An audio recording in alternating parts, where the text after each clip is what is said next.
हम परिवार व्यवस्था पे बातचीत करेंगे, चर्चा होगी। और इस चर्चा के लिए मैं मंच पर आदरणीय अमित भाई जी, आदरणीय कल्पना दीदी जी, आदरणीय मोहन लाल भाई जी, आदरणीय मीना दीदी जी, आदरणीय गणेश वर्मा जी एवं आदरणीय तोमन भाई जी को आमंत्रित करती हूँ, वे आएं।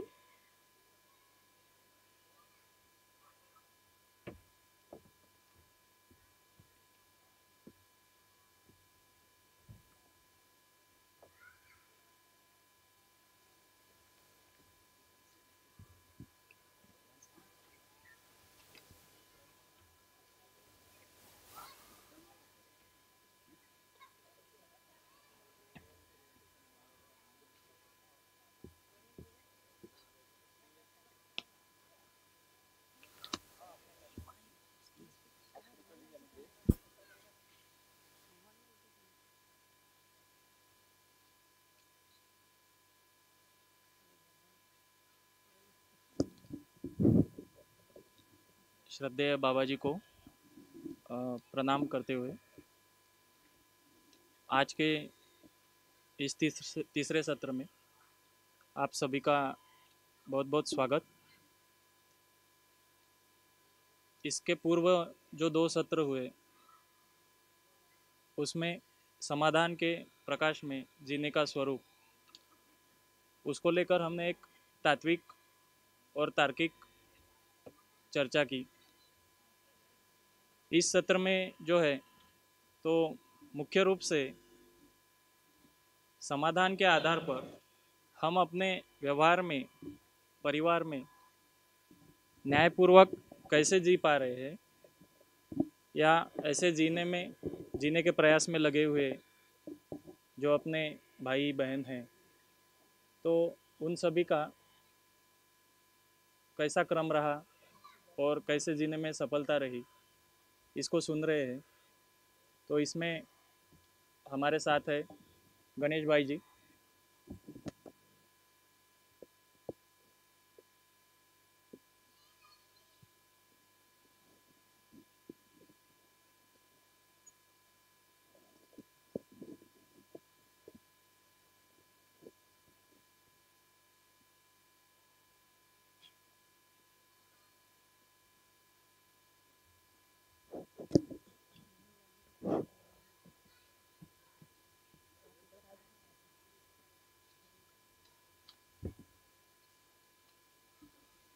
तो गणेश भाई का काफ़ी समय जो है वो बाबा जी के साथ भी रहा है, और अभी जो मानवतीर्थ का और यूनिवर्सिटी का जो निर्माण कार्य चल रहा है उसमें भी वो मुख्य जिम्मेदारी लिए हुए हैं। उसके बाद है मोहनलाल चाचा जी, जो अपने पूरे परिवार के साथ दर्शन को समझने में और जीने में लगे हुए हैं। मीना भाभी जी अभ्युदय संस्थान अचोटी की स्थापना से लेकर उसमें लगे हुए हैं।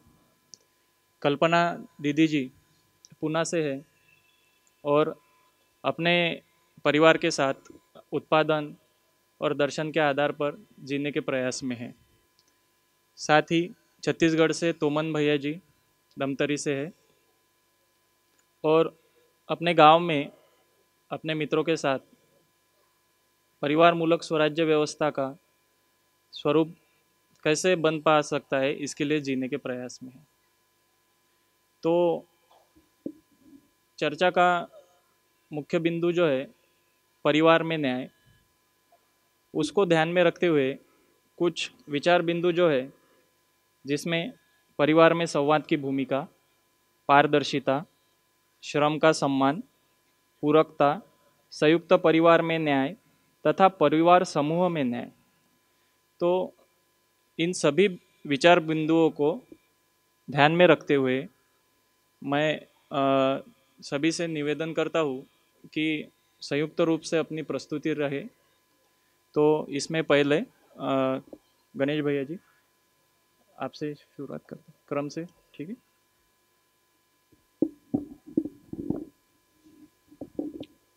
श्रद्धेय बाबा जी को नमन करते हुए मेरे माता पिता तुल्य जितने भी अग्रज उपस्थित हैं और भाइयों बहनों सभी को नमन। जैसे ही यहाँ मंच चर्चा पे मेरा नाम के लिए भैया ने कहा, आदरणीय सुरेंद्रपाल जी ने, मैंने कहा भैया मैं बिल्कुल जो टॉपिक बता रहे हैं, एक तो ऐसे ही बोलने का मेरा कुछ अभ्यास है नहीं, और जो टॉपिक बता रहे हैं उसमें तो एकदम बिल्कुल डर लग रहा है करके। बोले कि भैया जो लोग जीने में लगे हैं परिवार के साथ, उनकी प्रस्तुति होनी है।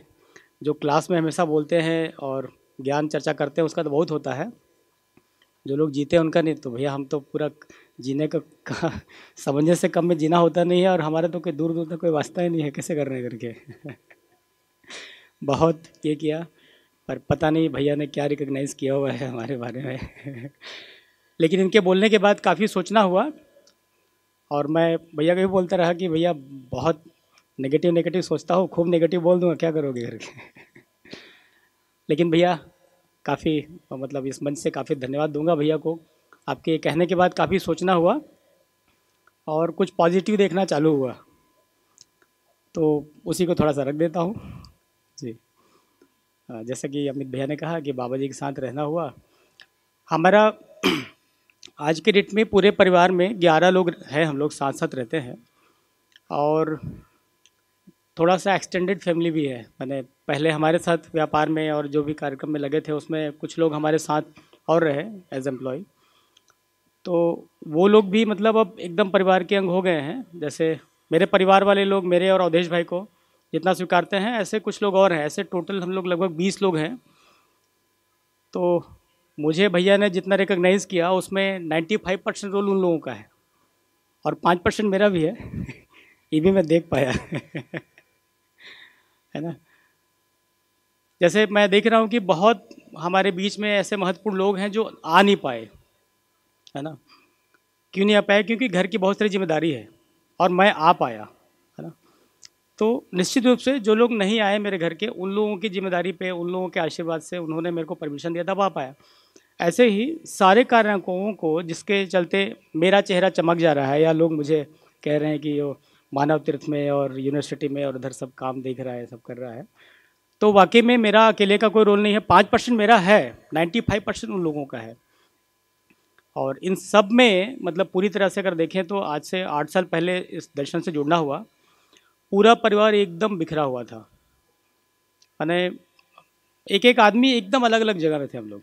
पहले शिविर से पहले ही दिन से हम लोग सब दूर दूर थे, एक साथ हुए, और वहाँ से जो साथ चालू हुआ है आज लगभग बता रहा हूँ 20-25 लोग हम लोग बिल्कुल ऐसे साथ रहते हैं, जो मतलब लगभग रोज़ ही संवाद होती है, रोज़ बात होती है ना। ये पॉजिटिव चीज़ों को भैया देख के बता रहा हूँ। है ना। तो परिवर्तन बहुत ज़्यादा हुआ है।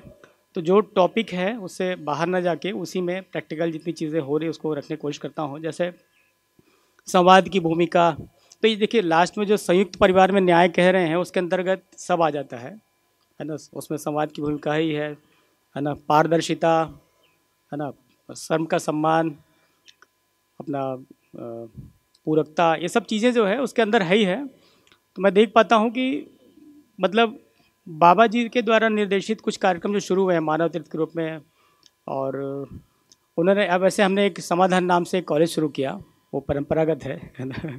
उसको हम लोग उस ढंग से रिकग्नाइज़ नहीं कर पाते। हम कहते हैं कि समाधान नाम को चुरा लिए दर्शन से जुड़ते ही, वैसा काम हम उसमें नहीं कर पा रहे हैं, इसका क्षोभ रहता है।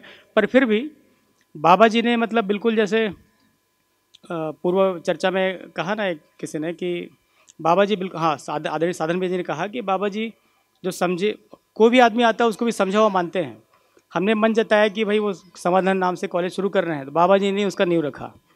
उसके अनुरूप हम कितना कर पाए नहीं कर पाए ये अलग बात है। तो ये सब जो कार्यक्रम चल रहे हैं पूरी तरह से जब से इस दर्शन से जुड़े हैं तब से बिल्कुल बाबा जी के सानिध्य में लगातार वैसा हो रहा है। आदरणीय बाबूजी राम जी भाई ने जो बात कही कि मतलब बाबा जी मतलब एक बात कही कि वो, मैं उस लाइन को जोड़ता हूँ। बाबा जी जब थे सशरीर तो उस समय एकदम वो चीज़ को हम रिकग्नाइज नहीं कर पाते थे, उसका मूल्यांकन नहीं कर पाते थे। साथ हैं वो जो अति निकट सानिध्य दोष जो कहें, उससे लगभग मैं गुजर रहा था। कृपा तो लगातार चालू थी, लगातार विकास हो ही रहा था, ज़िंदगी में बहुत ज़्यादा परिवर्तन आया। आज मैं बिल्कुल दावे के साथ कह सकता हूँ हमारे परिवार के एक एक सदस्य एक एक इंडिविजुअल को मैं देखता हूँ, किसी के पास कोई दुख कोई चिंता वैसा नहीं है ना, नेगेटिव बोल रहा हूँ। सुखी नहीं हुए क्योंकि समझ से समाधान से ही सुखी होंगे, पर दुख और चिंता बिल्कुल भी नहीं है। एक एक सदस्यों में मैं देख पाता हूँ, हर कोई दर्शन के कार्यक्रम बाबा जी से निर्देशित जो भी कार्यक्रम वहाँ शुरू हो चुके हैं उसमें सारे के सारी अपनी पूरकता निभा पाते हैं। मेरे परिवार के एक एक सदस्य है ना, उसमें किसी प्रकार का हो, जैसे हमारी सासू माँ भी रहती है वहाँ पे, जितने भी आगंतुक आते हैं हमारे यहाँ, कोई भी हमारे परिवार के जीवन परिवार के कोई भी आते हैं, कितने भी लोग आ जाओ, किसी भी टाइम आ जाओ, है ना, पूरा किचन को संभालना, सबका पूरा रुकना रुकाना वो करती है। ऐसे मेरी बहन है रेखा, वो इतना श्रम करती है। बाबूजी हैं, बाबूजी का क्या बताऊँ, मतलब उनके सामने तो एकदम हम बहुत बौने हैं। मैंने पूरा श्रम वाला जितना पार्ट है पिछले 6 साल से पूरी तरह से नेचुरल फार्मिंग कर रहे हैं। और शुरू में तो ज़्यादा फैला हुआ था, तो 100-150 एकड़ में खेती करते थे बाबूजी, और पूरी तरह से अभी मतलब 2-3 साल पहले तक अभी थोड़ा कम किया हम लोगों ने। तो पूरा ऑर्गेनिक फार्मिंग करना और सारा चीज़ देखना, परिवार में जितना भी अन्न का और सब्जी का जितना उत्पादन और बाकी सब चीज़ों का उत्पादन बाबूजी पूरा देखते हैं। इवन मानव तीर्थ में, यूनिवर्सिटी में भी एक स्वराज प्रोसेस शुरू किया, उसमें भी सारा कुछ जितना फैला हुआ है, 200-250 एकड़ का खेती बाबूजी देखते हैं, है ना। तो मतलब अकेले मेरे को श्रेय मिलते दिखता है, पर बैकग्राउंड में उन लोगों का बहुत बड़ा रोल है ना। मेरी माँ का, दोनों बहनें पंचगव्य का कुछ किए हैं, तो गौशाला से रिलेटेड और सारा काम जो है उससे उत्पादन का काम वो देखते हैं। आते समय सभी ने खूब जम के मतलब मोटिवेट किया, भैया बिल्कुल कुछ भी वो मत करो, अच्छे से बोलो और हम साथ हैं, है ना। मूल रूप से संयुक्त परिवार में न्याय वाली बात में मुख्य रूप से जो मेरे को ध्यान गया कि संबंधों की पहचान, मूल्यों की पहचान और उसके निर्वाह की जो बात आती है, मेरे को जो मतलब मैं अनुभूति भास आभास प्रतीति कुछ भी नहीं बोलूँगा, है ना, लेकिन कहीं पे भी जो मेरे को पकड़ में आया है, इतना पकड़ में आया, मैं अपने बेटे के साथ जो भी प्रैक्टिकल देखा कि उसके साथ निर्वाह करने का कमिटमेंट कुछ ज़्यादा है मेरा। ये क्यों है मैंने सोचा तो मुझे एकदम डायरेक्टली दिखा कि वो बच्चा जो है एकदम समर्पित है मेरे प्रति, है ना। समर्पित इन द सेंस कि पापा जी से कुछ भी पूछूंगा पूरा समाधान उनके पास है, ये भरोसा उनके पास है। तो बिल्कुल जैसे दर्शन में कहा है कि सभी मूल्यों के निर्वाह की या संबंध के निर्वाह की जो आधार मूल्य है वो है विश्वास। वो बच्चा मेरे पे विश्वास करता है, वो विश्वास के कारण ही मेरे अंदर अपने आप ऑटोमेटिकली मतलब सारे मूल्यों का निर्वाह करने के लिए मैं ऐसे रिकग्नाइज नहीं कर पाया हूँ, है ना, मूल्यांकन नहीं कर पाया हूँ कि मैं कौन कौन से मूल्य का निर्वाह कर पाता हूँ, पर एकदम से खुल जाता है सारा मामला, है ना। अलग से ये मूल्य मैंने निर्वाह किया उसके साथ ऐसा मुझे नहीं पता, पर वो जो अगला विश्वास करता है सेम मेरे साथ भी ऐसे ही, मैं जिसके ऊपर विश्वास करता हूँ वो भी मेरे साथ वैसा ही निर्वाह करता है। और सेम चीज़ बाबा जी करते थे, बाबा जी के साथ ये सहज रूप से होता था, उससे भरे हुए थे। आदरणीय साधन मैंने जैसे कहा कि बाबा जी हर किसी को समझदार मान के ही करते थे, या मिनिमम इतना मानते ही थे कि वो समझना ही चाहता है ना। इस विश्वास के साथ बाबा जी हमेशा निर्वाह करते थे। और जो जितना ज़्यादा समर्पित इन द सेंस जागृति के लिए, है ना, जो जागृति चाहता है, समाधान चाहता है, ऐसा नहीं कि बाबा जी के पास गए और आदर्शवाद में तो ऐसे ही रहा कि धन धान मिलेगा, स्वास्थ्य मिलेगा, इसके लिए जाते थे, ऐसा नहीं। जो लोग पूरी तरह से समझने के लिए, समाधानित होने के लिए समर्पित थे, उनके साथ बाबा जी का निर्वाह उसी तीव्रता के साथ था और लगातार है। तो वो जो बाबा जी के शरीर शांत होने के बाद और अभी में मैं जो देखता हूँ, वो निकट सानिध्य दोष दूर हुआ और पहले की तुलना में बाबा जी को बहुत ज़्यादा महसूस कर पाता हूँ, हर रोज़ महसूस कर पाता हूँ। और उनके आशीर्वाद कृपा से लगातार रोज़ कुछ ना कुछ चमकता है, कुछ बादल छटते हैं, है ना, और कुछ दिखता है। तो ये बहुत ही अच्छा चल रहा है।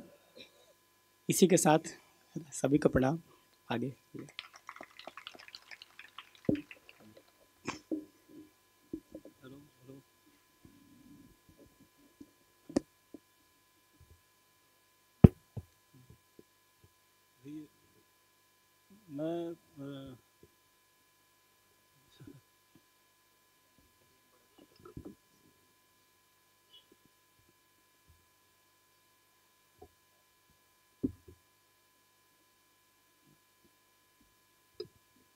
मैं व्यापारिक पृष्ठभूमि से आया हूँ, तो मेरे को मंच में बोलना कुछ आता जाता है नहीं, इसलिए मेरा बेटा जो लिखा है, मैं जो जिया हूँ उसको लिख दिया है, उसको मैं पढ़ दूँगा। और ये ऐसा बोलने के लिए सुरेंद्र भैया ने बोला, तो मेरा सपना था आके कुछ बोलने का उसके माध्यम से सपना मेरा पूरा हुआ। तो फिर भी मैं जो मेरा बेटा लिखा है, जो जिया हूँ, उसको क्रमबद्ध से बढ़िया तरीके से लिख दिया है। श्रद्धेय श्री नागराज जी को नमन करते हुए इस मंच चर्चा के विषय अनुरूप परिवार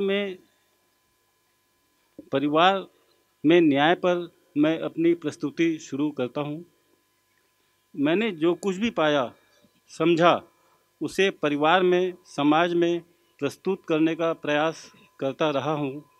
पहले जाने अनजाने सुविधा को ही महत्व दिया था। यह भास होते हुए भी सुविधा का कोई अंतिम छोर नहीं है।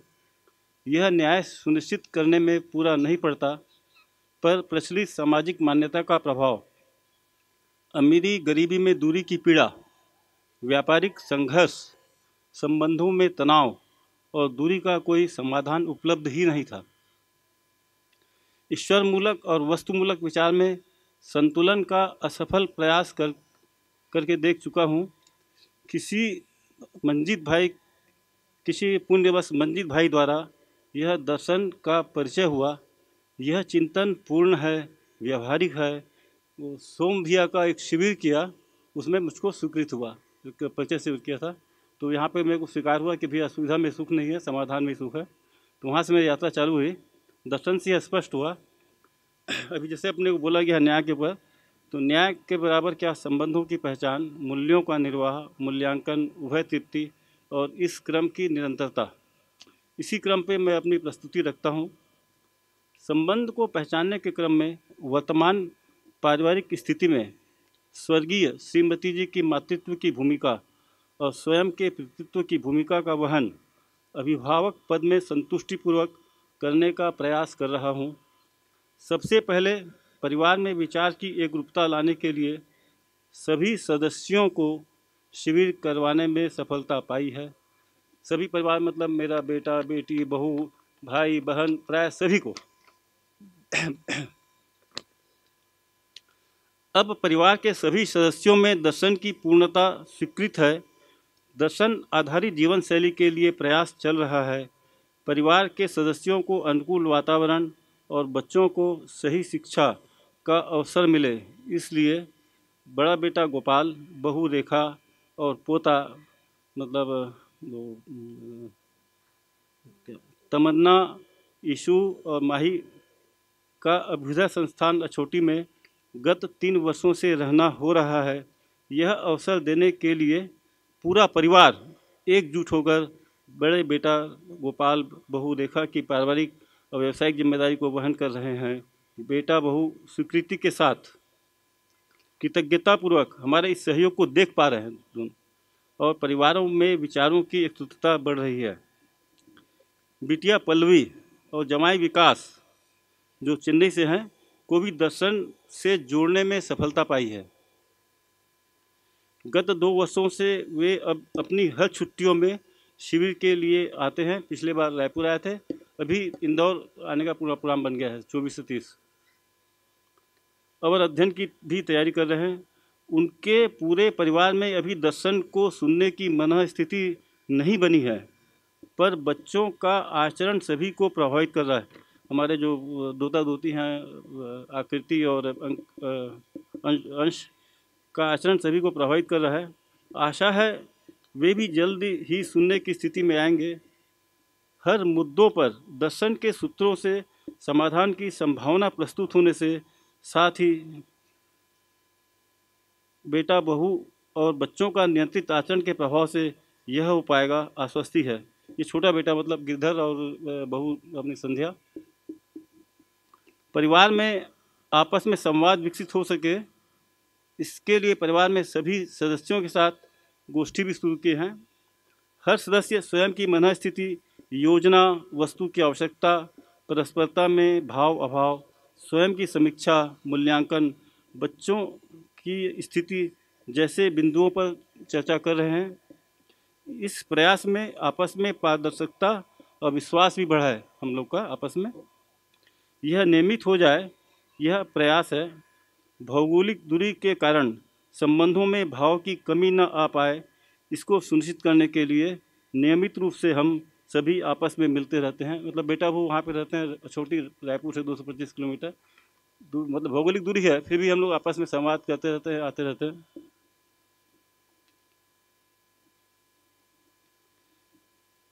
संवाद संबंध की नींव है और साथ ही संबंधों की स्थिति का प्रमाण भी।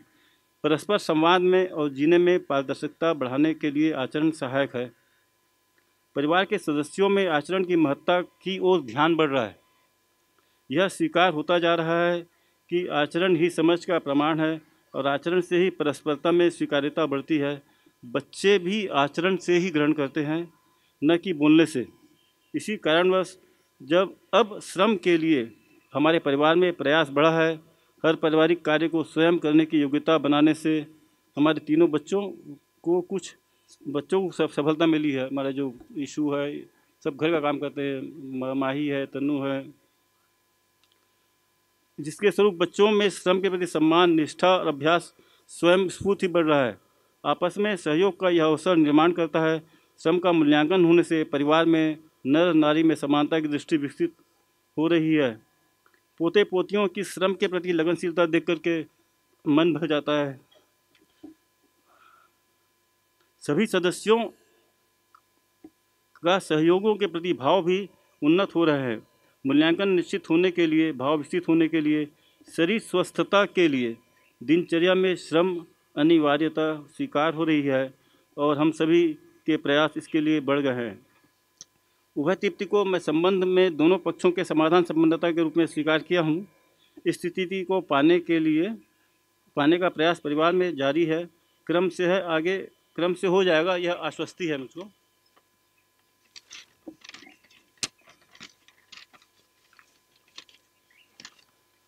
परिवार में दर्शन को समझने के लिए प्रयास बना रहे और साथ ही परिवार समूह को इसका परिचय हो जाए, इसके लिए भी प्रयास कर रहा हूँ। बरगढ़ में गोष्ठियों का आयोजन, शिविरों का आयोजन, 2 शिविर हुआ है, एक सोम भैया का और एक स्वर्णा दीदी का आयोजन किया है, जिससे अभ्युदय परिवार समूह का पूरा भरपूर सहयोग मिलता रहा है। मेरी बहन मतलब नीलू बहन के परिवार को दर्शन को समझने के लिए प्रेरित करने में सफलता मिली, छोटी बहन है। परिणाम स्वरूप गत माह उनके पुत्र श्रीकांत के विवाह संस्कार उत्सव को सार्थक स्वरूप देने के क्रम में सादगी से सहज विधि और साथ ही परंपरागत विधि से पूर्ण विवाह उत्सव संपन्न हुआ। इस विधि से उत्सव की खुशहाली और सराहना उत्सव में उपस्थित सभी परिवारों, मित्रों और परिवारों में भी हुई। तो भैया भी आए थे, राकेश भैया और सुरेंद्र भैया।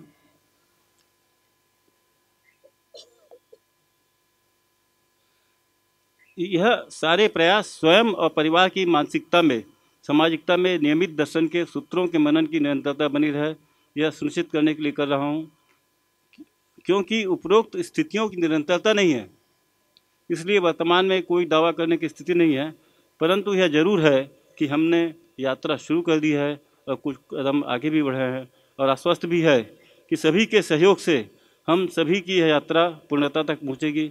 अंत में मैं सभी आपके प्रति कृतज्ञता व्यक्त करता हूँ और आप सभी के स्नेह और सहयोगवश इस सही यात्रा को सार्थक रूप दे पा रहा हूँ। आज मुझे इस मंच से प्रस्तुत होने का अवसर देने के लिए और मुझे सुनने के लिए बहुत बहुत धन्यवाद।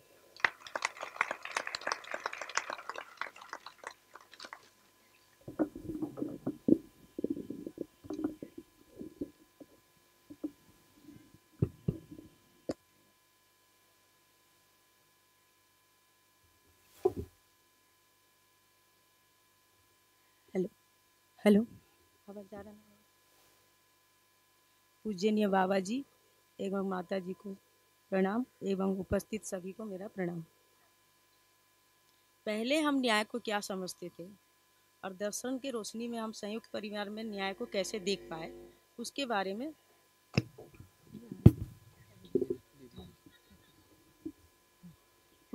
में थोड़ा सा जितना भी समझ पाई हूँ उसको मैं रखूँगी।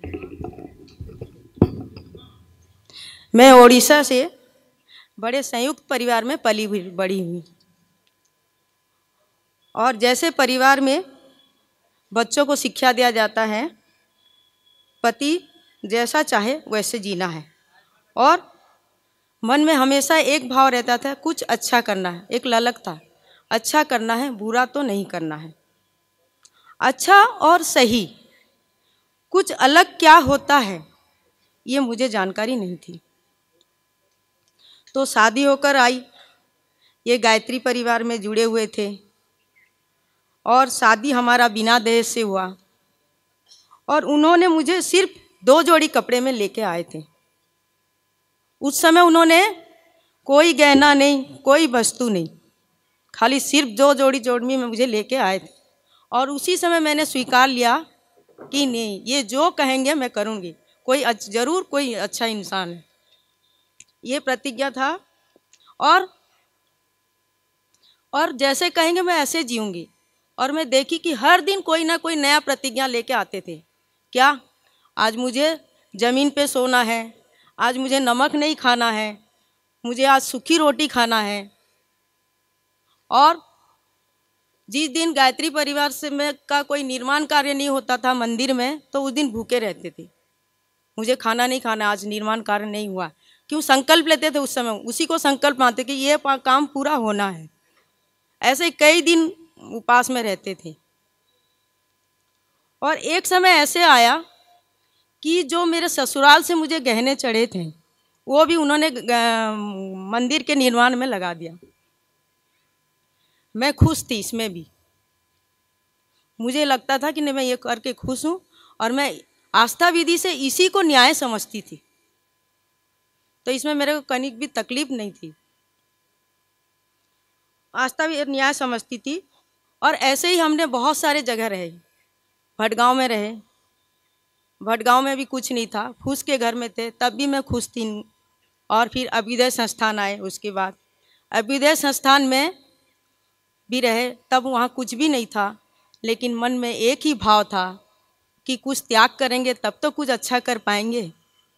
ऐसे सोच के मैंने उन्हीं के साथ जहाँ भी रहते थे मैं रह के खुश होती थी, और खुश होके जो भी मेरे से बन पता था, चाहे तन से हो, चाहे मन से हो, चाहे धन से हो, मैं करने का पूरा कोशिश करती थी। फिर बाबा जी का सानिध्य मिला, और सही माने में सामाजिकता क्या होता है होती है पता चला। जब दर्शन समझ में आया, दर्शन के रोशनी में आने लगा, रोशनी में संबंध प्रधान जीना है, यहाँ से हमारा एक्चुअल ज़िंदगी शुरू हुआ। तभी तो हम आस्था विधि से जी रहे थे, अब समझ में आया कि संबंध प्रधान ही है। संबंध प्रधान यानी क्या? मूल्यमयता में जीना है। मूल्यमयता में जीना यानी जीवन के भाव में जीना है, ना कि शरीर के भाव में जीना है। और संबंधों में जीना यानी व्यवहार कुशल होना है। ये व्यवहार कुशल क्या होना भाई? कि हर समय, हर पल, हर क्षण हम जिसके साथ भी जीते हैं वो जीवन के रूप में जिए, शरीर के रूप में नहीं। ये सब समझ में आया। फिर धीरे धीरे अब ये हुआ कि अब परिवार में, क्योंकि हमारी जो टॉपिक है संयुक्त परिवार में न्याय है, तो जब मैं परिवार, ये तो एक कहानी हुआ, जब मैं परिवार में जीती थी तो हमेशा जो शुरू से था ना कि अच्छा करना, बुरा नहीं करना है, तो हमेशा मन में रहता था कि मैं किसी को, सामने वाले को कभी भी दुख ना दूं, कुछ बोलूँ ना, ऐसे मतलब व्यवहार कुशल रहूं, ऐसे हमेशा ध्यान बना रहा। और ये अभी समझ में आया दर्शन के, भाव पक्ष का तिरस्कार ही संबंध का शोषण है। तो ये भाव पक्ष का तिरस्कार, इसका मतलब कि हम जब भी संबंधों में वस्तु प्रधान जीते हैं तो वहाँ भाव पक्ष का तिरस्कार होता है। ये दर्शन से खूब अच्छे से समझ में आया, और इसमें जीने का पूरा कोशिश करती रहती हूँ कि मैं भाव पक्ष को देख रही हूँ कि वस्तु पक्ष को देख रही हूँ, और इसमें पूरी निष्ठा के साथ लगी हूँ। और हमेशा हमारे विचार में रहता है कि परिवार में सभी सदस्यों के साथ में न्यायपूर्वक जी पाऊँ, यहाँ सही व्यवहार कर पाऊँ और अच्छे से जी पाऊँ। हमेशा मन में विचार और निष्ठा लगा रहता है। और परिवार में भी मुझे बहुत कुछ सीखने को मिला। मेरे छोटे देवर जो राजा भैया हैं, उनका जो सेवा में निष्ठा है वो मुझे बहुत प्रेरित किया। और जो देवर रंजीत भैया जी आए जो साथ में, उनके अंदर जो धीरता वाला पाठ है, मतलब हर समय उनको कभी आवेशित नहीं देखी मैंने। बहुत धीरे धीरे एकदम निर्णय लेते हैं। और बच्चों में तो वो भी देखने को मिला कि जो बाबा जी बोलते हैं कि आगे पीढ़ी आगे, तो मैं तो हमारे से भी ज़्यादा हमारे बच्चों को सही देख पाती हूँ। और एक बात बोलूँगी कि अब घर में नई मैं बहू आई, तोहफा बेटा जी आई, तो मेरे मन में भाव आया कि मैं इसके साथ कैसे जीना है, कैसे जीऊँ। तो फिर भाव आया कि नहीं, बेटा जी को हमेशा मैं खुश रखूं और उसको इतना स्पेस दूं कि वो परिवार में सब संबंध को पहचान पाए, जी पाए। और ऐसे में वो आश्वस्त हुई और बहुत अच्छे से तालमेल पूरा। तो ये मेरा सबसे बड़ा उपलब्धि है, बहू के साथ ठीक से जी पाना, ये मेरे लिए सबसे बड़ा उपलब्धि है। और विद्यालय में टाइम तो नहीं हो गया,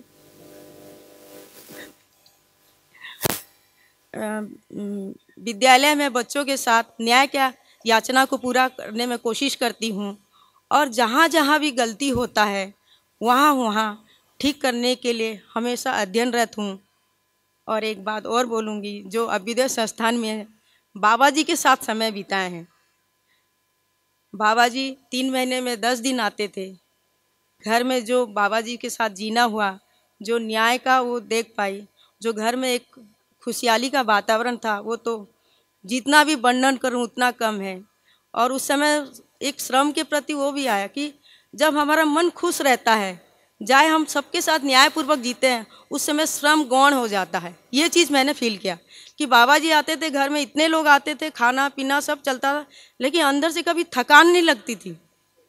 तो उस समय क्या कि हम भाव में, मूल्यमयता में जीते थे। उस मूल्यमयता मेरे अंदर अभी भी बार बार आता है और उसको मैं पूरा अपने जीवन में उतारने का, जीने का पूरा कोशिश करती रहूँगी और अध्ययन करती रहूँगी, ताकि समझने का पूरा नहीं। इतना कहते हुए मेरी वाणी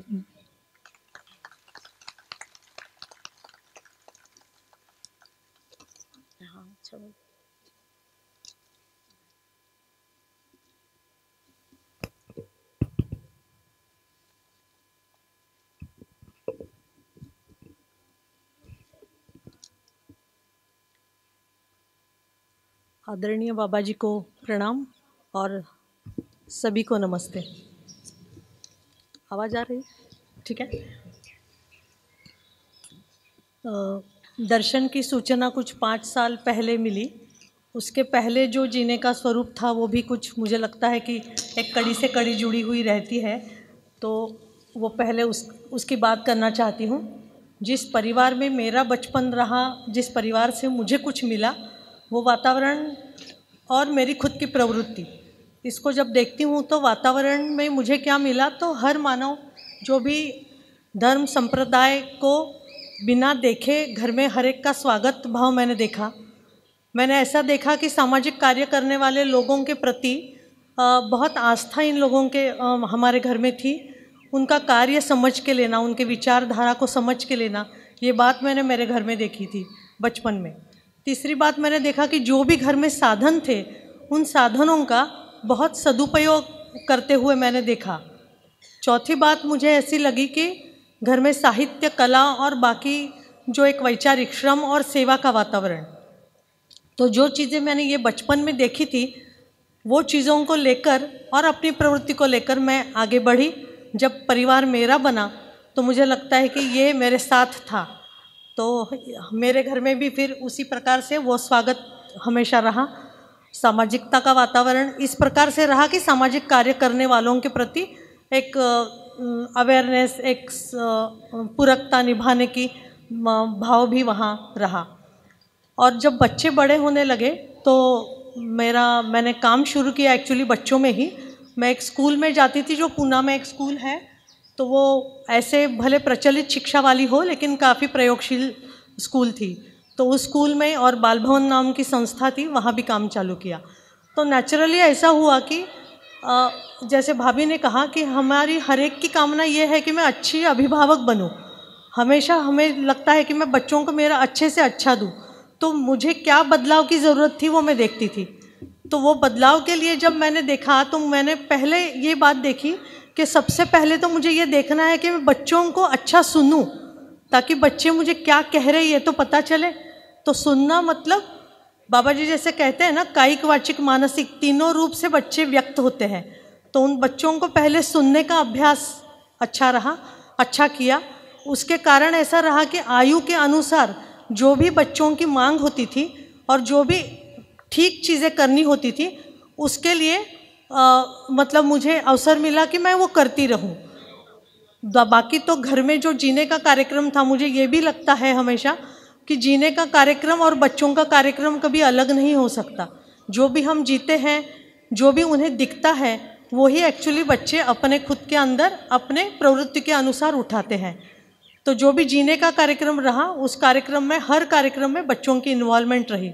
आज जब मैं देखती हूँ कि एक मतलब घर के जो भी सभी 6-7 सदस्य हैं और सभी ने विद्या को अपनाया है और उस राह पर चलने की कोशिश सभी करने वाले हैं, तो एक अच्छी बात ये दिखती है कि वहाँ तक जो एक संवाद की प्रक्रिया घर में बनी रही वो बहुत महत्वपूर्ण थी।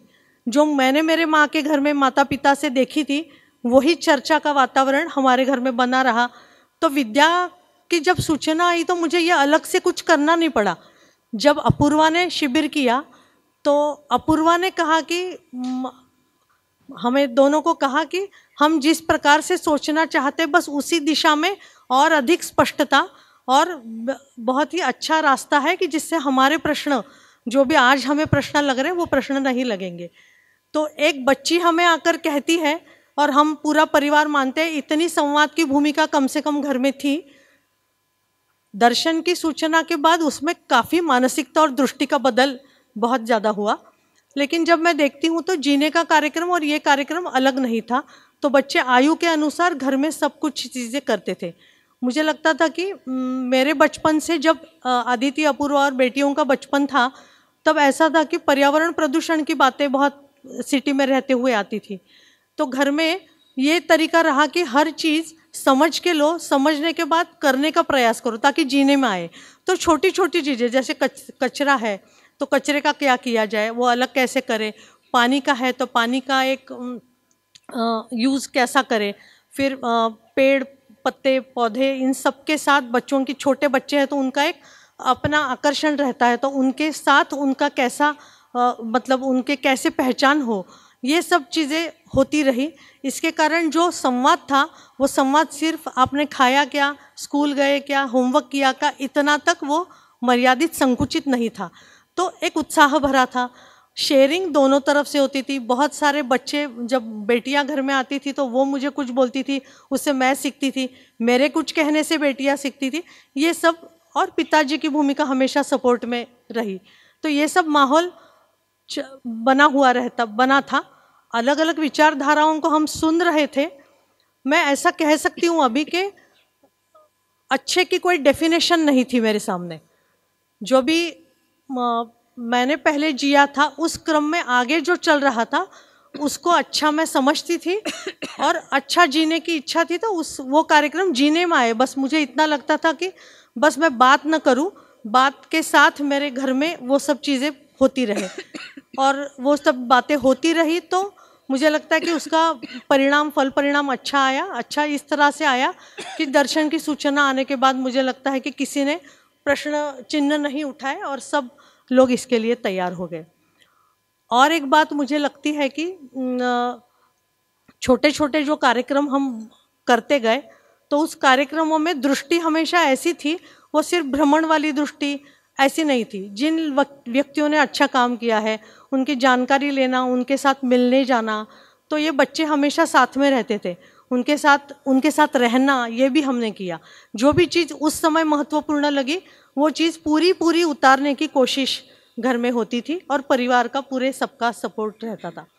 मुझे लगता है कि उसी दौरान मैं कहती हूँ कि भले प्रचलित शिक्षा में बच्चे पढ़े हों, लेकिन कुछ चीज़ें हमने ली नहीं हमारे घर के लिए। जैसे स्पर्धा का वातावरण तो शहर में था ही, स्पर्धा थी और मार्क्स और ये सब ग्रेड वाला पार्ट था, लेकिन मुझे लगता है कि हमने हमारे लिए तय कर लिया था कि हम कोई स्पर्धा में नहीं उतरेंगे, जो भी करना है, भले कला का पार्ट हो, खेल का पार्ट हो, संगीत का पार्ट हो, ये हमें एक्सप्रेशन के लिए या हमारी मतलब हमारी अंदरूनी इच्छा के लिए जो हम करते हैं वहाँ तक वो सीमित रहेगा।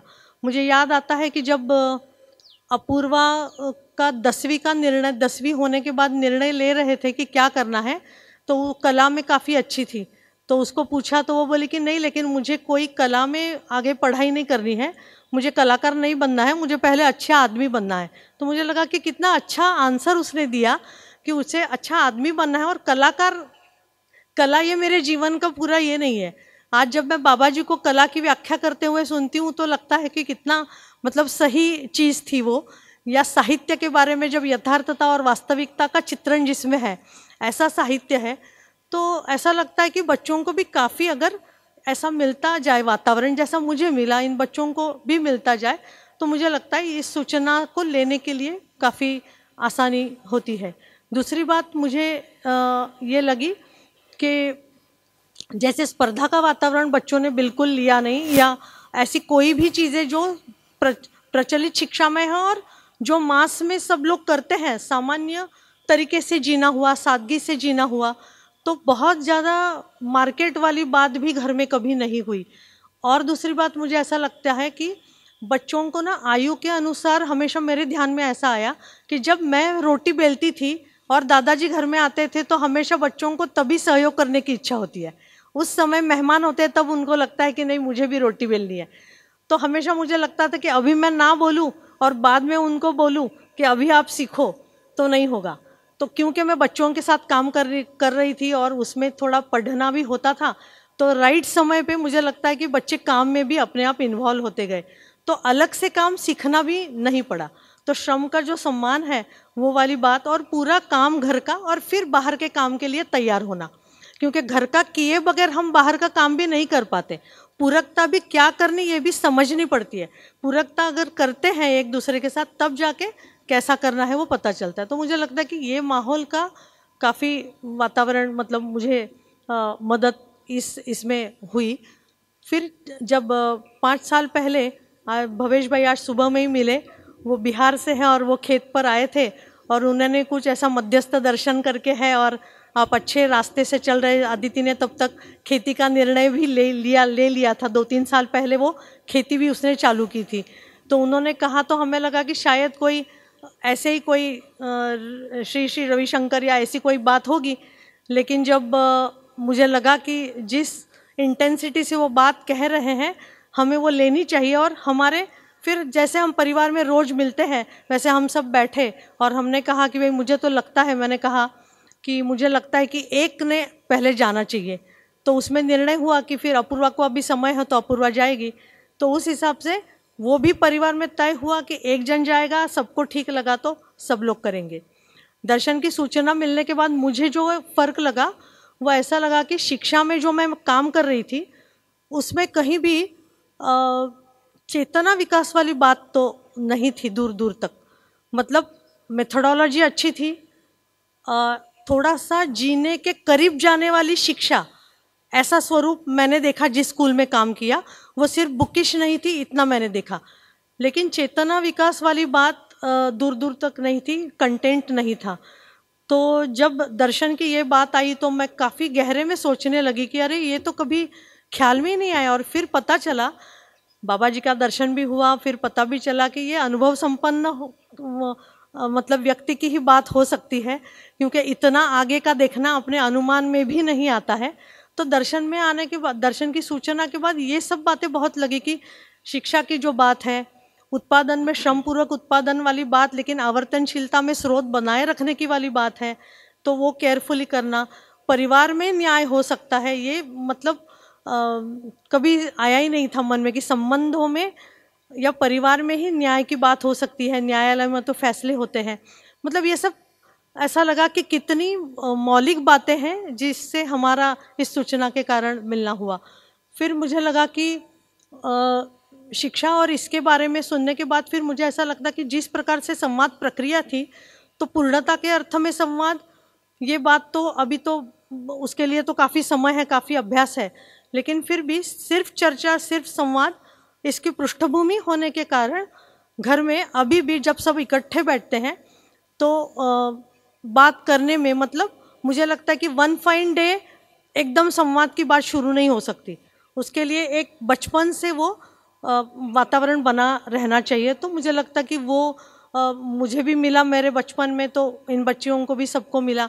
फिर कोई घटनावश ऐसा हुआ कि कोई दूसरे परिवार के 3 बच्चे भी हमारे घर के अंदर आए, तो मुझे ऐसा लगा कि आज सिंटू भी यहाँ आए हुए हैं, जयश्री भी है, और सभी अभी अध्ययन 6-6 महीने अध्ययन के लिए हैं।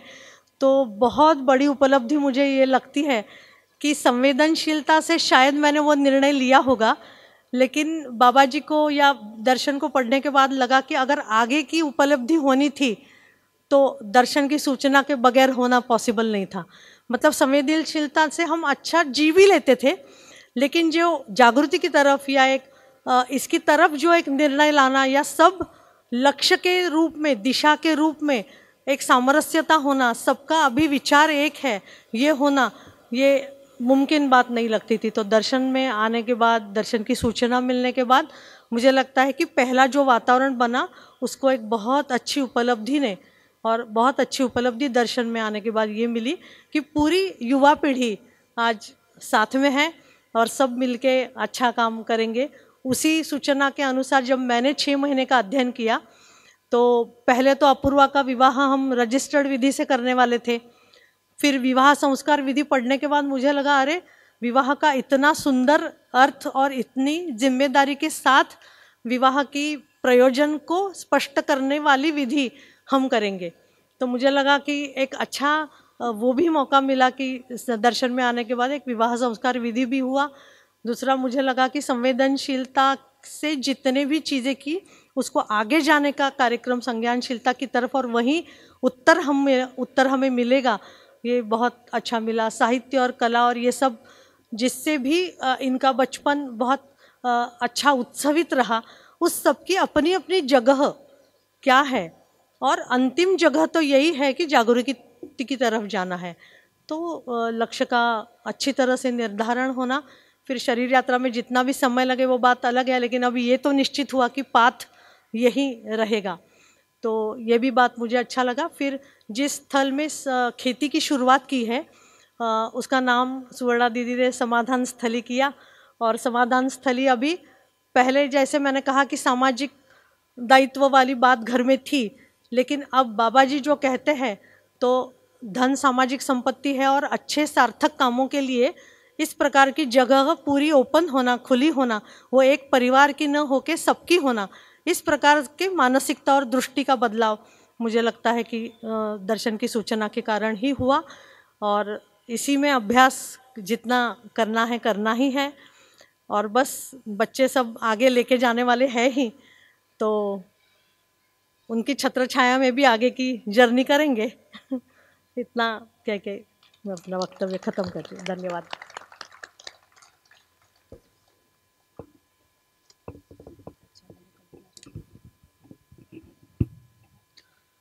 श्रद्धेय बाबा जी को प्रणाम करते हुए आप सभी को प्रणाम। मैं टोमन साहू, ग्राम बोएडा से, जिला धमतरी। विद्या के पहले अपने परिवार में भी चूँकि कबीरपंथ से जुड़े हुए हैं तो सादगी तो परिवार में रहता ही है। पहले से था ही कि आहार कैसे हो, तो शाकाहार के रूप में, और स्वच्छता की तरफ भी ध्यान पहले से था ही। अच्छा करना है, अच्छा जीना है, तो क्या अच्छा करना है, क्या अच्छा जीना है, तो समझ में आया नहीं था। जब विद्या से परिचय हुआ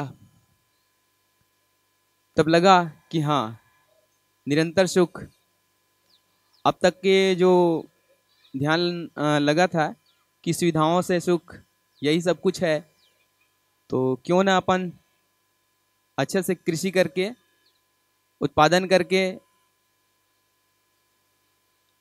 सुविधा लिया जाए और शुभ होगा जाए, ऐसा। तो विद्या के प्रकाश में बात पकड़ में आई कि निरंतर सुख कहीं और है, जिसकी चाहत सबको है ही। तो विद्या के प्रकाश में आया और संस्थान से, अभ्युदय संस्थान से भैया लोगों का सानिध्य मिलता रहा और एक क्रम चला और धीरे धीरे करके अपने परिवार के सदस्य, जैसे मेरी धर्मपत्नी है, बच्चे हैं, सबके सब एक एक करके शिविर कर लिए।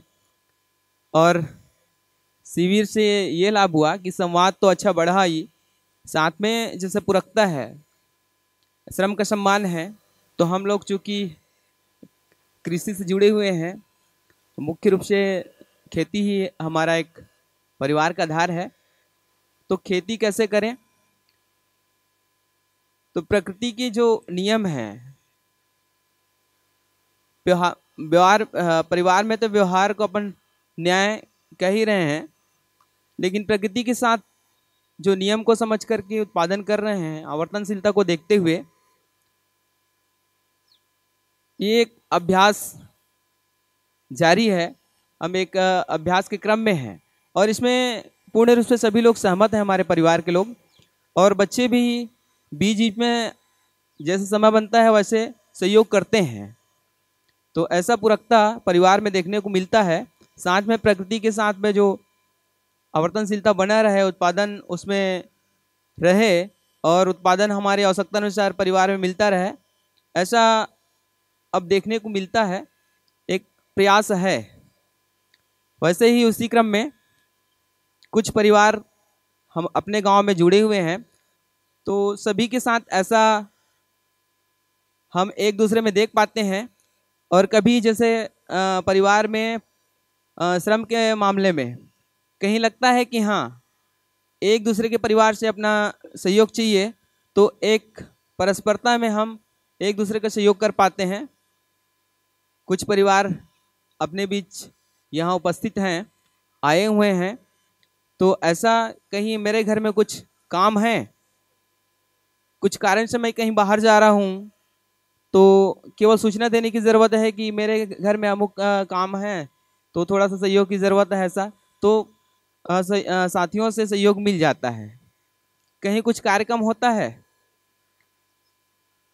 शादी है, बर विवाह है या कुछ और है, जैसा मरनी हरनी का कार्यक्रम है, कुछ सामूहिक भोजन है, कुछ सत्संग कार्यक्रम है, कुछ और परिवार में, हम लोगों के परिवार में होता है, तो मिल करके सब एक दूसरे के सहयोग से बड़ा से बड़ा काम अपने परिवार में जो आता है वो आसानी से हो जाता है।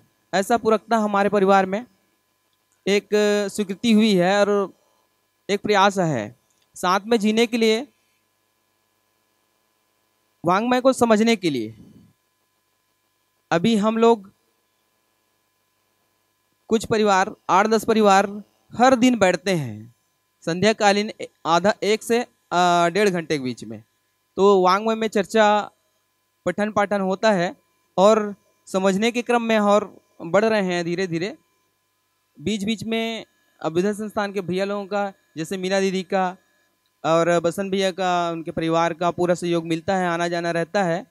तो ऐसा हम लोगों का एक क्रम है और एक दूसरे का सहयोग करते हुए आगे बढ़ रहे हैं। तो यहाँ पे एक तो संवाद दिखता है कि हम लोग अच्छे से हम लोग बात पर कर पाते हैं आपस में, और एक पूरकता भी समन्वय के रूप में ये। और जो चर्चा हुआ है जैसे बोड़ा के बारे में, तो मुझे लगता है ऐसा कुछ और बहुत भारी चीज़ नहीं हुआ है। लगता है मुझे कि कहीं अधिमूल्यन तो नहीं हो रहा है ऐसा। तो अपने में हम सब देखते हैं ग्रुप में, तो हम लोग तो बहुत कम कर रहे हैं, लेकिन चर्चाएं बहुत ज़्यादा हो रही है ऐसा। तो हम ही लोग फिर बात कर पाते हैं कि नहीं, ये तो ठीक नहीं हो पा रहा है, हमको तो एकदम कम लग रहा है, ऐसा नहीं होता हुआ। लेकिन कैसे मतलब बोड़ा बोड़ा ऐसा करके कहीं भी चर्चा होता है ऐसा करके, तो खैर वो अलग चीज़ है। तो ये कुछ परिवारों में अपना समन्वय और न्याय, एक तृप्ति देख पा रहा हूँ मैं। कुछ क्रम में भी हैं और कुछ परिवारों के बीच में ऐसा तृप्ति का महसूस कर पा रहा हूँ। कल ही जैसे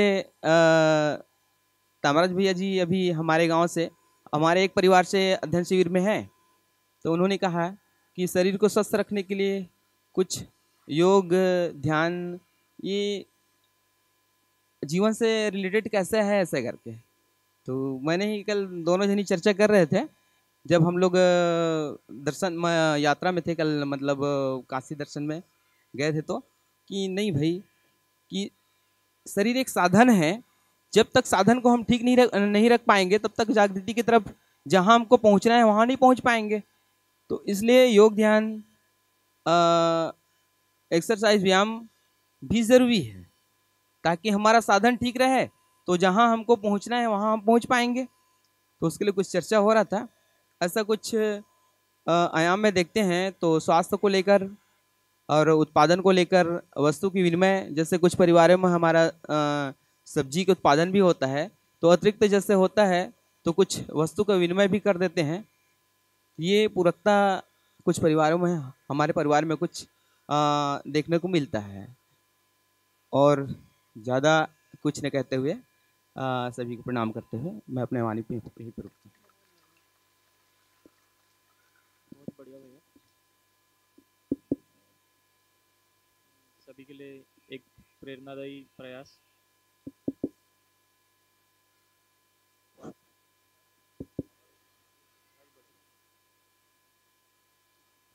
मुझे ये बहुत बड़ी उपलब्धि लगती है कि पहली बार इस दर्शन के माध्यम से ही परिवार व्यवस्था की एक मूल इकाई के रूप में हम देख पा रहे हैं।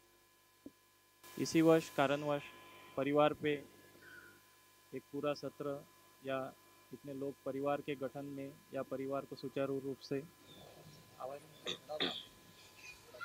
दूसरा ठीक है, तो इसी क्रम को आगे बढ़ा मैं अपने में भी यही देख पा रहा हूँ कि परिवार में न्याय को मैं कैसे समझ पा रहा हूँ। तो दर्शन से जुड़ने से पहले की जो कुछ एक क्रम रहा जीने का, तो बचपन तो वैसे जन्म एक किसान परिवार में रहा और इसी कारण बहुत सा समय गांव में बिता पाया। तो गांव की जो एक सामाजिक स्थिति थी, आर्थिक या राजनीतिक जो कुछ भी समस्याएं थी, तो उससे परिचय बना रहा और उसके बारे में कुछ हल निकले, ऐसा एक विचार भी चलता रहा। इसी कारणवश मुझे लगता है कि आगे चल के कुछ जो सोशल मूवमेंट्स थे या फिर कुछ समाज सेवा करने वाले जो लोग थे उनसे जुड़ा रहा और उसके लिए प्रयास भी किया। लेकिन इन सब की जो समीक्षा है वो धीरे धीरे होती रही कि समाज सेवा वाला जो भाग है वो किसी एक अंग को लेके कार्य कर रहा है, या फिर सोशल मूवमेंट्स जो चल रही है तो इनने ज़्यादातर ये खोजा कि मानव संबंधों में गलत क्या होते आया अब तक, लेकिन पूरा सही क्या है वहाँ तक एक कुछ कमी दिखाई पड़ रही थी। तो इसी दौरान जैसे मैं शिक्षक हूँ तो शिक्षा विभाग में महाराष्ट्र में ये परिचय शिविर चले, तो 5-6 साल पहले मतलब लगभग 2010-11 में मेरा दर्शन से परिचय हुआ। लेकिन शुरुआत में जब शिविर सुना तो ऐसा लगा कि हाँ ये बात तो ठीक है, अच्छी है, लेकिन वास्तव रूप में ऐसा जीना संभव नहीं बन पाएगा। तो लगभग 2 साल मैं इसी में चलता रहा कि ये तो ठीक है लेकिन ऐसा जीना संभव नहीं है। लेकिन इसी क्रम में बुल्डाना जाना हुआ, साइखेड़ा जाना हुआ, अचोटी, तो यहाँ पे जाके जब जीने वाले लोगों से मिला और उनका जीना देख के एक विश्वास बना कि नहीं, ये इस दर्शन के आधार पे जी सकते हैं। संयोगवश शिक्षा विभाग के द्वारा हर महीने में 10 दिन वाला एक पूरे वर्ष वाला एक अध्ययन सत्र हुआ, तो उसमें पूरे वाङ्मय का पठन भी हुआ और सारे प्रबोधकों का जीना देखने को मिला नज़दीक से।